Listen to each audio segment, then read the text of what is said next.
In this problem, we're given a particle's position by this vector r. R is a generalized position vector that could be used for infinite dimensions. Here we're just going to limit ourselves to 3 dimensions. And this is going to give the position of the particle at any time t. So plug time into this equation, and we get the x, y, and z position of the particle. So I will write this down real quick. RT, that's a vector, is equal to t squared I hat plus 2j hat plus 2t cubed minus 6t squared k hat meters. So that means plug in the time and you get the position in x, y, and z dimensions. And the question asks us to determine the particle's acceleration at t equals 3 seconds in unit vector notation. So in order to find the acceleration, we have to first find the velocity function.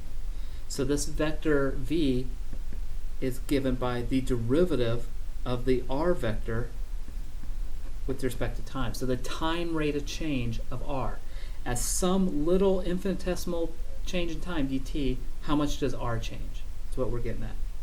So it's the derivative of this, dt of t squared I hat plus 2j hat plus 2t cubed minus 6t squared k hat, and the units are in meters. So take the derivative of this, and you get derivative of t squared with respect to t is 2t I hat.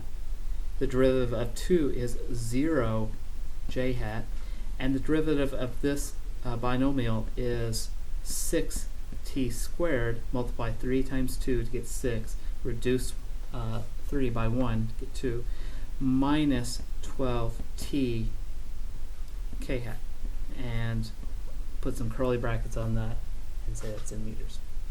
So we have the velocity function. Let's find the acceleration function. Well, the acceleration is just dv dt.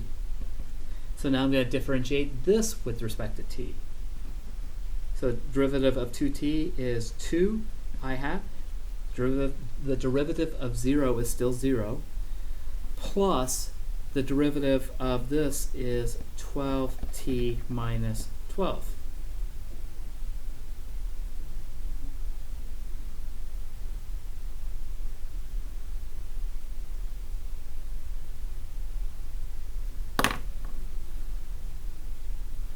Okay, so t minus 12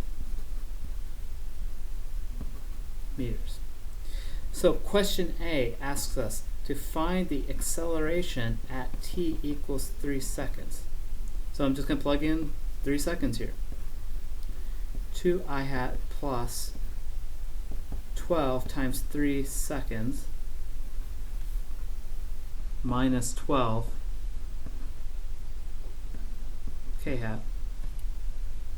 Oh, I'm sorry, these units were meters per second squared. And since I put the units on the outside, I can leave that off, units off there. So the acceleration at t equals 3 seconds is 2 I hat plus 36 minus 12, that's 24 k hat. That's in units of meters per second squared. So I got that. The next part says determine the magnitude and direction of the acceleration. Well, let's make a sketch. X, Y. So the acceleration has a positive 2x component and a positive 24 z component. So I even sketched this wrong. I shouldn't sketch x versus y. I should sketch x versus z because the y component is 0 here. So it's going to be 2 and then something really long in the y direction. So ax, ay, a. I'll call that theta a. Oops, I'm sorry, I'm off the screen. So the magnitude of vector A is just simply the square root of ax squared plus ay squared plus az squared. And of course the y component is 0. So this is 2 squared plus 24 squared. And those units are meters per second squared again. So the magnitude of A is 24.1 meters per second squared. And actually, I should edit this a little bit. I should be a little bit more careful here. The magnitude of A at t equals 3 seconds. So we got to remember what we're actually looking at. Magnitude of A at t equals 3 seconds is 24.1. What is the directional angle? Well, theta A is equal to inverse tangent of, so the opposite is AZ over adjacent AX. So that's 24 meters per second squared over 2 meters per second squared. Throw that into a calculator and you get 85.2 degrees above the positive x-axis in the xz plane.